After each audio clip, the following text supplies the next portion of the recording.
Welcome to the Barcast. Really shake it up. Bringing you the latest from inside the industry. Watch this space. I love that. Brisbane's best. Tell us what's what and who's who. Whatever you like. Memory of bar. And bar moment. Yeah, bar moment. Bar moment. Been too many.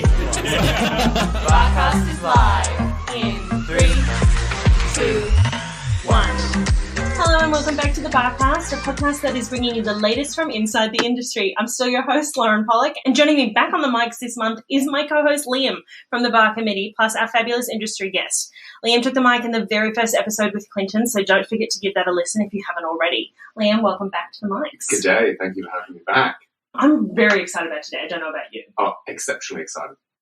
As always, before we jump into the juicy bits, I just want to go through a quick recap of why we're here because I'm a big fan of the old over-communication. Brisbane Advertising Association, the creators behind Barcast, are going virtual in 2021 so that they can stay connected with you. We want to create a conversation for the industry by the industry. All you really need to do is sit back and listen, hopefully have a few laughs and learn a little something along the way. And if you haven't already, sign up to become a bar member.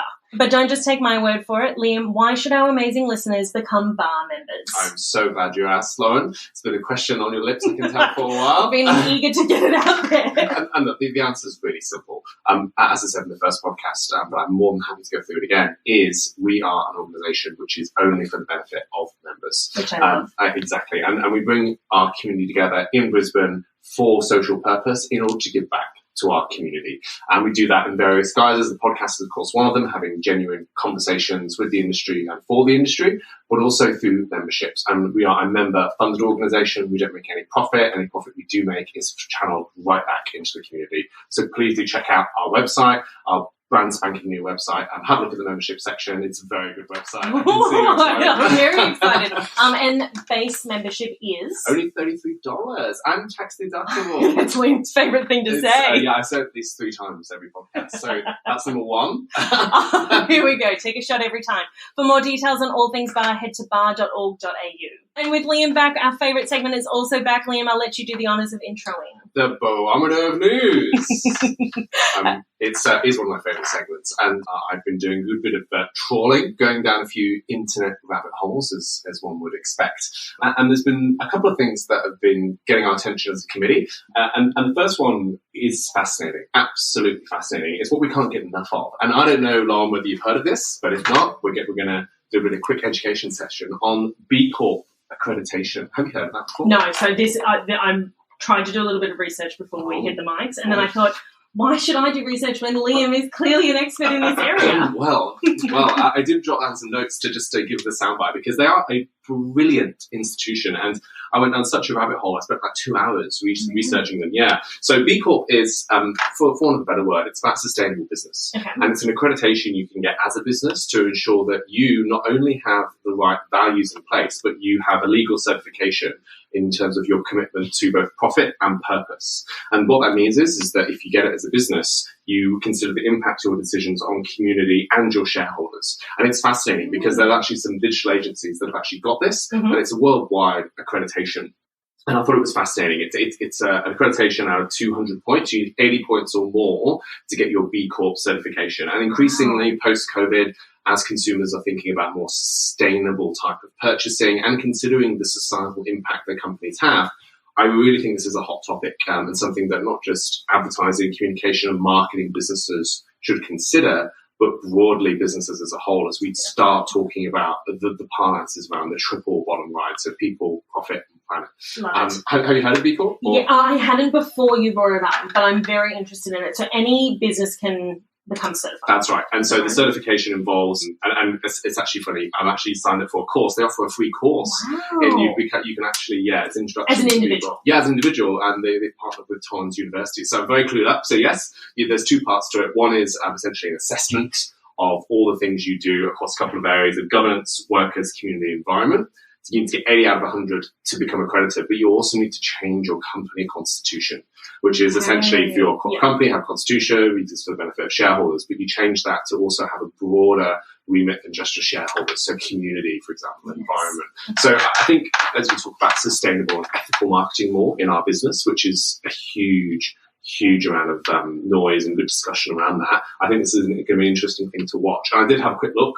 You can actually search the B Corp accredited businesses in Australia and New Zealand. I love that. Yeah. And I think sustainable business, any business, is really important, especially for young consumers who are very conscious of sustainable practices. So I'm excited for this. And I'm excited that you're doing a course on it. And I am now going to sign up for my own course. It's free. I feel like I'm plugging them. But it's a great He's getting plug. no money I'm getting no commissions. I would disclose all my remuneration structures. But I thought it was just awesome. And I think great that a digital agency or two have already got it. I'd love to see more communities and indeed companies get it in Brisbane. So, yeah. Definitely. And for more information on that, we'll pop it on the bar. Put it in the show notes. Yeah, absolutely. Definitely.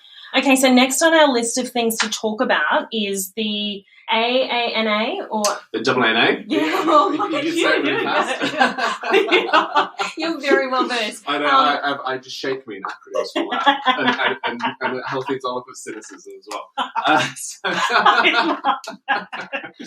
Other things too. It depends on time of day.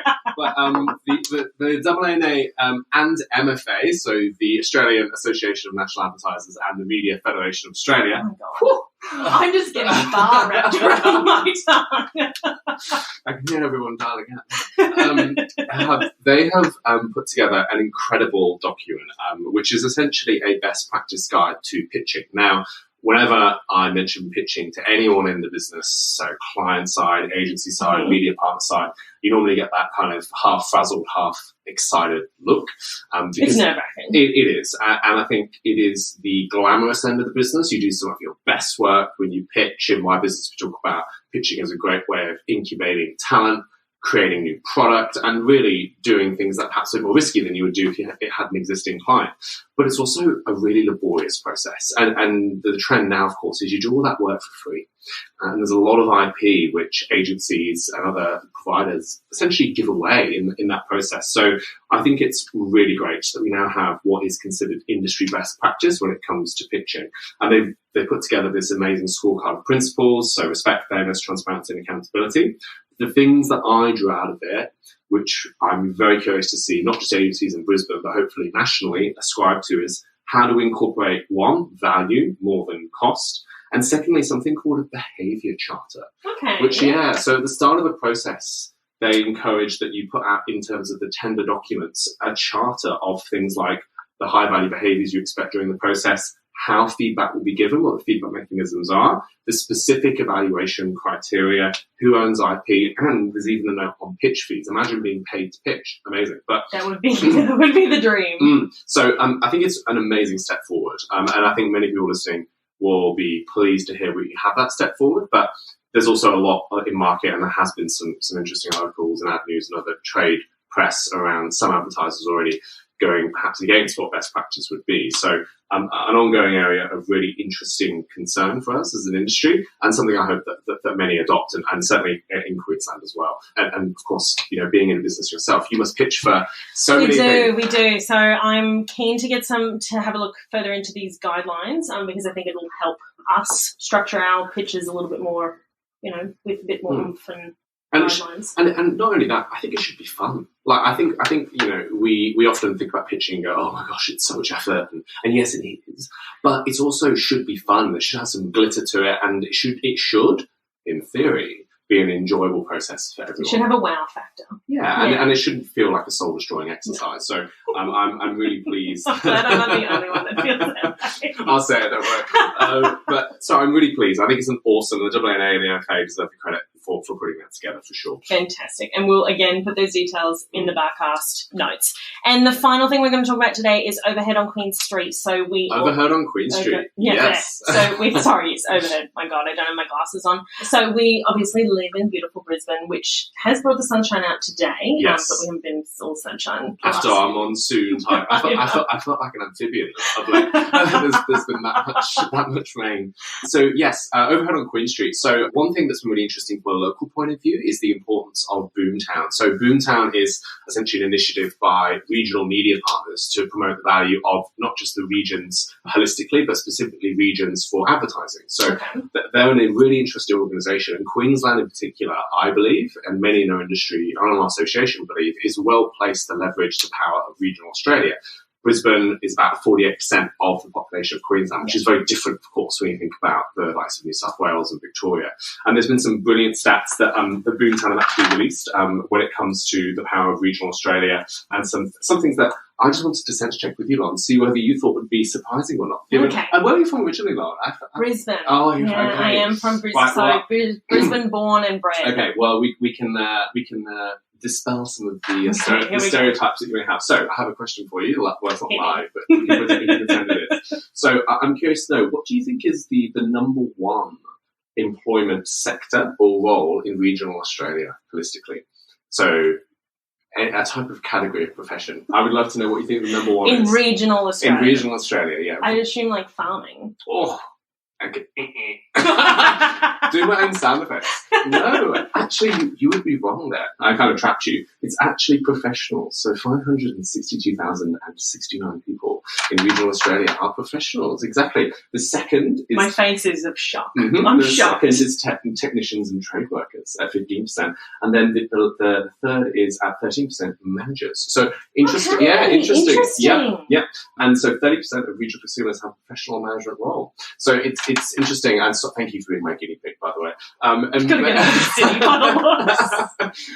many people have this perception of regional Australia as being all about agriculture, and yes, yes, it is. But at the same time, there's so much richness and strength in the economies in those areas. And there's 8.8 million people that live in regional Australia, and only about circa 10% of the advertising budgets of advertisers go to regions, whereas about a third of our Australian population is in those regional areas. So one thing that's really caught my eye in this space is an advertiser, so Mitsubishi. They've come out and said they really have seen the value of this type of advertising. They've taken it to, that they've disclosed, they've moved to about 20% of their investment into regional Australia. And they talk about localization rather than regional advertising. Because I think even that word and regionalization has a bit of stigma to it. And the way it distances us, you know what I mean? Like, but I like localization. I'm big on like national stance, local feel. Exactly. You know what I mean? So we're all different. Our communities are different. Our community needs are different. So if you can localize your marketing and to what that community needs, you're going to have a big return on investment, in my opinion. Yeah, and the audience stereotyping, trying to move away from that and realise that they actually, you know, as my question, being my guinea pig, thank you, alluded to. Sorry for out there, and I promise to get out to regional Australia sometime soon. Well, you know, the Gold Coast is technically regional. Oh, really? Yeah, so from an advertising point of view, yeah. So I feel like I was very trapped there. You were, but you were a good sport. But I think Boomtown is something I've heard of Queen Street locally that I think is going to be of increasing import versus a Queensland audience. So there you have it. We've had the things that we can't get enough of in terms of B Corp, the things we're watching really closely in terms of the MFA and AANA best practice pitching guide, and then locally for us, I think the Boomtown initiatives and how that scales in 2021 to cement the importance of regional or local markets, I should say, are things that, certainly I've been hearing. Yeah, I love that. Okay, so let's jump into it. You ready? Yeah. We're going to bring Helen, our guest, in for today. So this next guest, Helen, today works at a place we all know can guarantee most of us interact with on a daily and sometimes hourly basis. Never heard of it. Has probably contributed to keeping us sane in 2020. Without further ado, I'd like to introduce Helen Black, who leads the connection planning function at Facebook ANZ, helping partners navigate change, consumer behaviour, and build better connections between brands and people. Welcome to the Barcast, Helen. How are you today? Coming all the way from Sydney. Yeah, I'm feeling good. A little bit husky. I hope I don't cough and splutter. Maybe not quite as sunny as up there with you guys, hey? Probably not. We are having a pretty beautiful day. So it's unfortunately, but what is the weather like in lovely Sydney? It's been a while since I've been down that way. Yeah, it's looking out the window. She's just checking out the window. It's acceptable. Beautiful. Okay, so we're just going to jump straight in here because we're very excited to have this chat. And as always, we'll kick off with a few easy questions to start with. 2020, we all lived through it. How would you summarize it in one word? Unrepeatable. I love that. Can I expand? Or am I... Yeah, go for it. No, we're just one word and we move on. No, we don't want any context. No, we'd love to know. Why that word? So I actually studied history as my undergrad degree, which weirdly is a subject about the future. and not the past. And I guess it taught me to understand, what's come before to avoid repeating mistakes. So I say unrepeatable because I really don't think it should take another pandemic to force us to accelerate change that was needed anyway. So I really hope that we hold on to that and remember that as we move forward, which we've also got to do now. Okay, I love that. Okay, so another easy one that I'm going to bat and then I'm going to hand over to Liam. I think it's important for our listeners to understand what's the role that you actually play at Facebook. I handle Facebook every hour, like every 15 minutes I'm on Facebook. So for me, as I'm there for you. So for me as a young consumer, I'm assuming that, I have a very, narrow scope of what people who work at Facebook do. So I just want to know what you do. You've been there for 2 and a little bit years. Yeah, nearly 2 years. There's only a couple of us globally in my role, bit of a rare breed. Look, what I do is help our partners and our clients and agencies understand changing consumer behavior and then to build better connections between brands and people like yourself using the platform. So basically, I just get to obsess over people's behavior, which, what people are doing and talking about and how they feel about things. So thinking about last year, whilst it was a really difficult time, it was really fascinating to see how people, were shifting their behavior in so many different ways. So I guess in my role, what I do is get to ask, okay, so what does all of that mean? And how can brands use that to their advantage? I love that. It's a cool role. Yeah, I love, I'm a huge fan, Liam knows, of connecting people and building communities and things like that. And you do it in an extremely diverse space that's like worldwide. So I can't think of a better job. So thank you for joining us on the podcast. Apart from yours, today. Of course. I'm going to bat this on to Liam. And I'm super thrilled you've agreed to come on. So thank you, Helen. I think as an association here in Queensland and Brisbane, we really want to make sure that the types of people that we're talking to have such value for our listeners and our community. And we know here in Queensland there is an enormous array of independent and digital agencies, and indeed an absolute plethora of small and medium businesses that rely on Facebook as a platform. So we thought, you are just a brilliant guest. So thank you again for your time today. And I also want to call you out because I think you're being a bit too humble. So Helen is fabulous at Facebook. And I'm not just saying that because I like her. She is. So yeah, her Please role continue, is, Liam. This sounds is, I know. It is a unicorn type role. And I think, given the type of upheaval that we had in 2020, I'm really curious to know, Helen, were the types of things that you were working on during the year that was perhaps the perfect environment for the type of connections planning and strategy role that you have at Facebook? Were clients asking you different questions? Were you doing things that perhaps you never thought you'd be doing in your role, given the year that was? Yeah.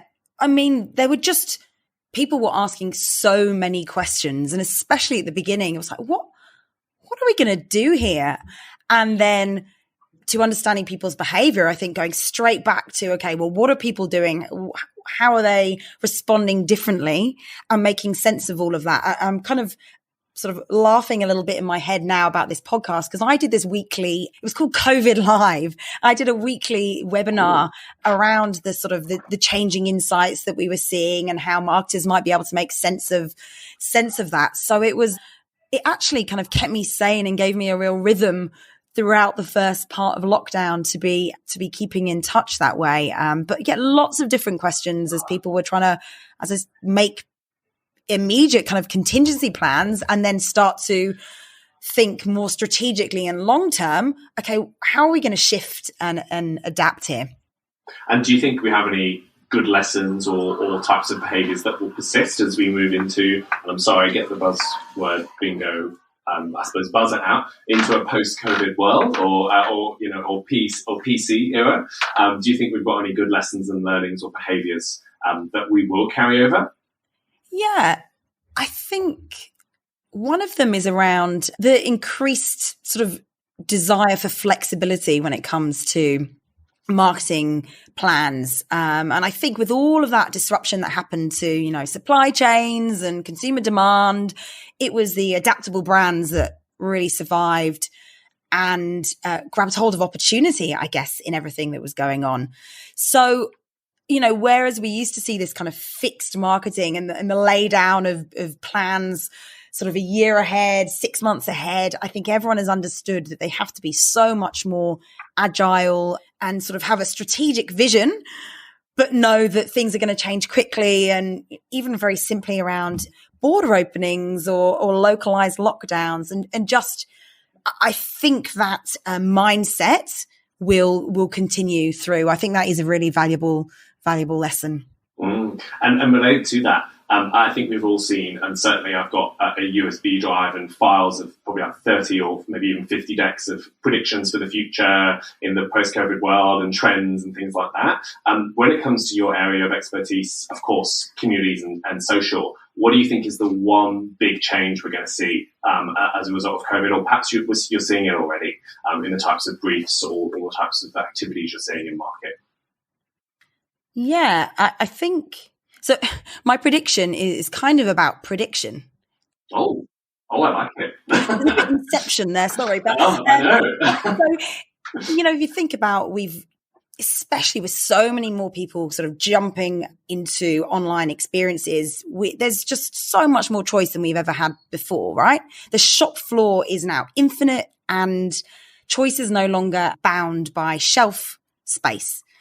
So I think we're seeing this real shift to the way that we're discovering and buying things. And this is where the technology side really plays in. So armed with the power of artificial intelligence and the algorithm, we're seeing this continued, and you're right to say, are things continuing? Yes, the continued rise of discovery commerce.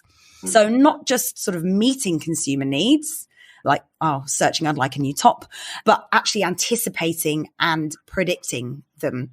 A little bit like engineered serendipity. So discovery commerce is probably my big piece there, but I also known as disco. So once you talk about it as disco, it's going to be stuck in your head forever, and you might remember that one now. I love it. Well, there you go, discovery commerce. New words that I'm learning all the time. I know. I'm pretty afraid of what the algorithm might suggest for me, though. Maybe you should be. Very afraid. It probably knows more about me than I do myself. But no, I think that's awesome. And I suppose I have to ask you, Helen.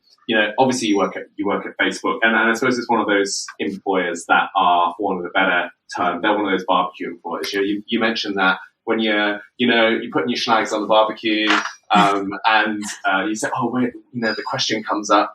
So, where do you work? Or what do you do for a living? And Lauren, I'm so glad that you explained this, Liam, because I did not understand this question, and I was like, "What is a barbecue employer?" Maybe that's my craziness coming out in the script. Thank you for humouring me. So I'm curious. I love the education that I receive on this end of the podcast. And I'm really curious to know, what have been some of the best reactions you've had when people have said, I work at Facebook? Because I'm sure you've had quite a few good ones. I have. We can edit out the expletives, that's fine. Look, you're right. Look, as soon as people hear the word Facebook, they lean in a little bit closer, because we are at the center of so many big, political, cultural, social debates of the day. So everyone has an opinion, good or bad, about where I work. I think the best reactions are from some of my friends that have small businesses, and they tell me about how they've used the platforms to build their communities and to grow. And I love that part of it. The other random one that I've had, which really made me laugh, was when my taxi driver thought, when I said I worked at Facebook and Instagram, thought I was an influencer. He was so intrigued, and I think maybe he had a secret passion that he was looking to monetize, because he was very, very specific about the questions he was asking. Well, it's very funny you mention influencers, because I have a lot of confession to make. So I work in advertising, yes, I'm guilty. And second confession, Your Honour, is I don't actually have Instagram. So I'm actually quite shocked by this. Yeah. I just assumed we'll talk about that later. Yeah, I just assumed you were an Instagrammer. There, I thought Liam was an influencer. Yeah, Okay, here we go. You flattered me. So I'm curious. Given you're a taxi driver, I thought you were an influencer, and let's run with that. It's a cardinal sin to not have it. Why should I get Instagram, Helen? Pitch it to me. Why should I do it? Oh my God. I cannot believe you don't have Instagram, first of all. I would like to say that. I'd like to put it on the record. So if you are not on Instagram, you are missing out on the glory of the home edit and the rainbow organized bookshelves. You're missing out on the fashion genius spotted by the sartorialist. We've got some aggressive nodding. Yes. You are missing out. What else? Oh my God, you're missing out on the unbridled cuteness of the dogs of Instagram. What else do I love?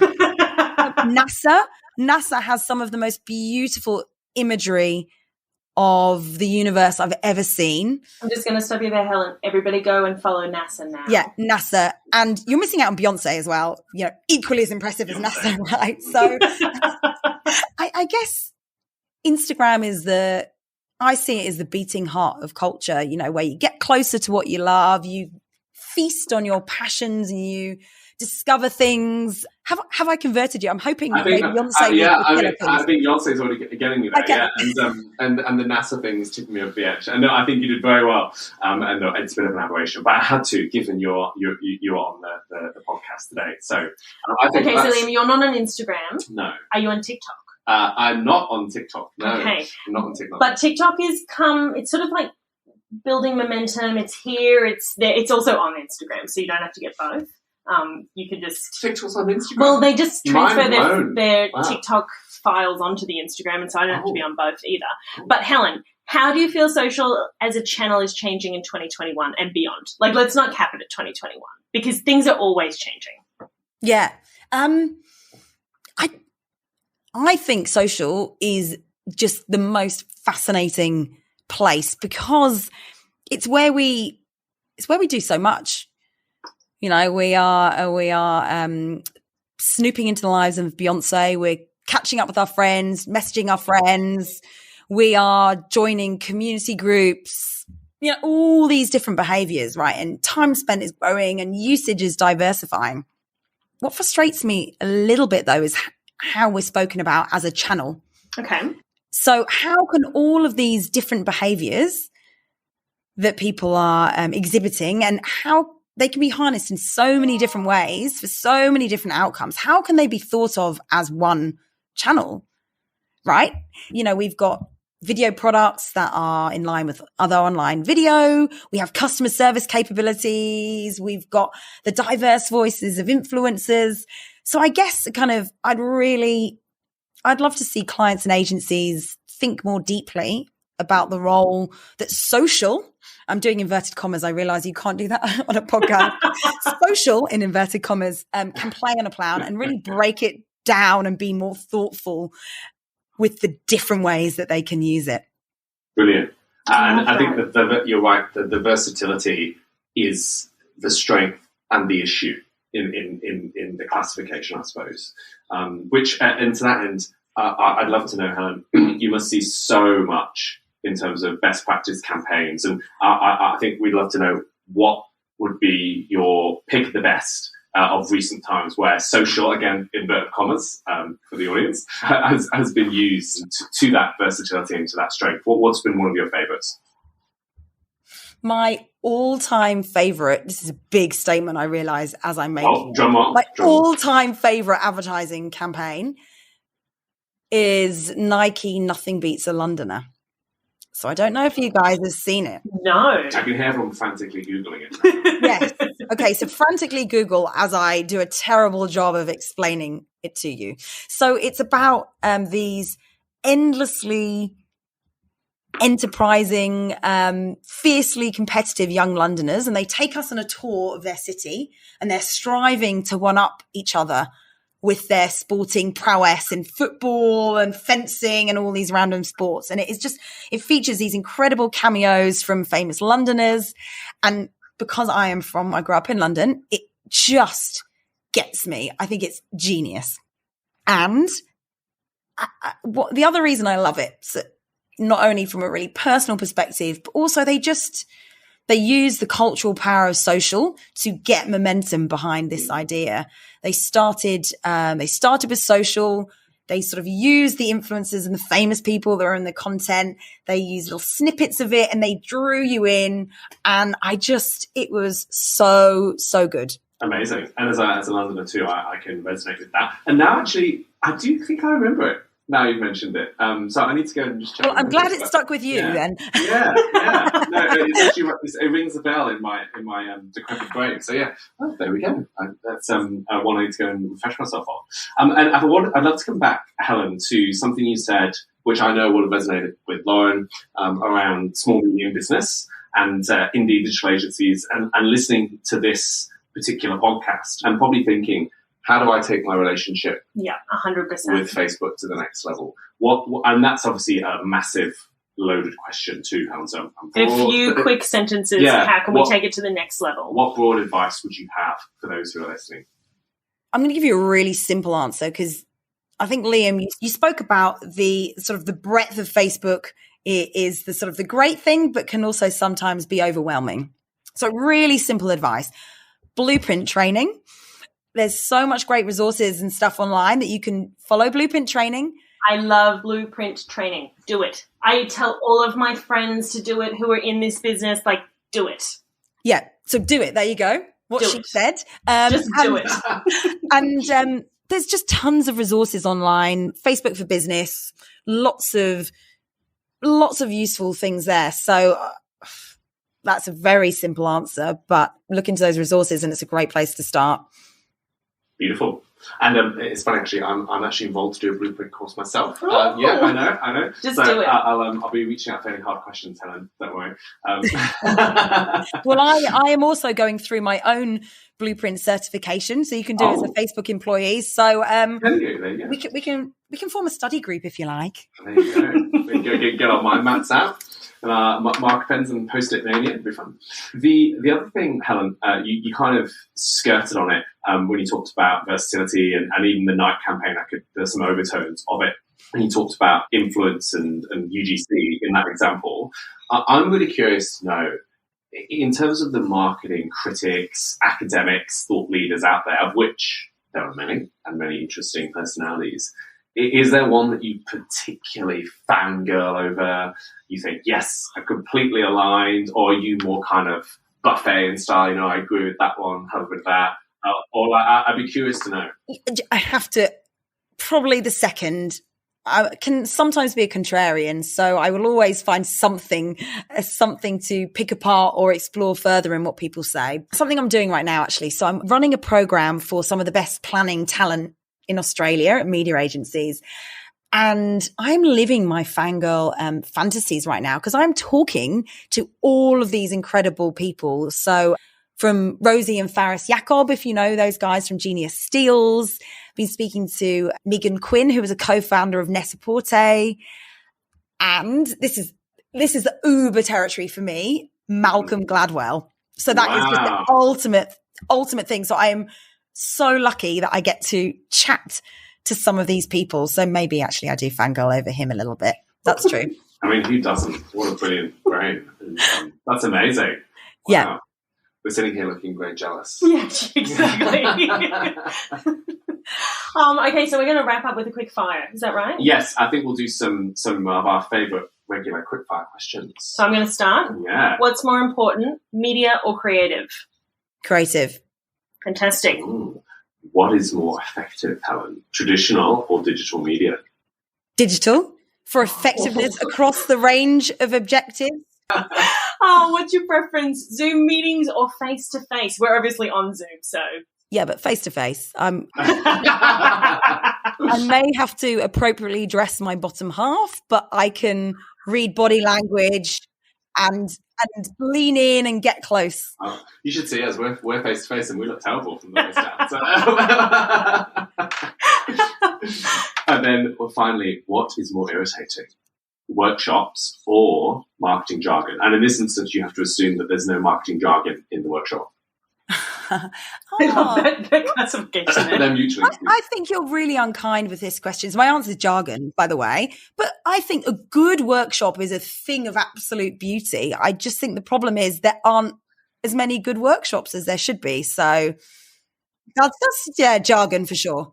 And what's your most irritating bit of jargon? Oh, gosh. It's not the death of something.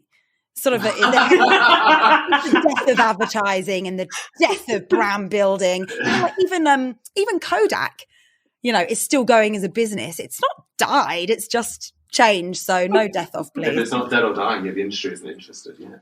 or like that. So I'm glad we're not talking about the death of the cookie. That's good. Yeah. Thank you so much, Helen, for joining us today and giving us insight into your working world. That's it from us. Have a fantastic one. Thank you, Helen. Thank you, guys. Yeah, the chat's been great. And again, thank you so much for coming on. And we'll look to see you soon at one of our bar events. Indeed, we'd love to get you up for our infamous bar Christmas event. Yes, we would. So I would love I am there. I'm there for sure. Brilliant. We'll be in touch. Thank you again, Helen. Thank you, Laura. Thank you.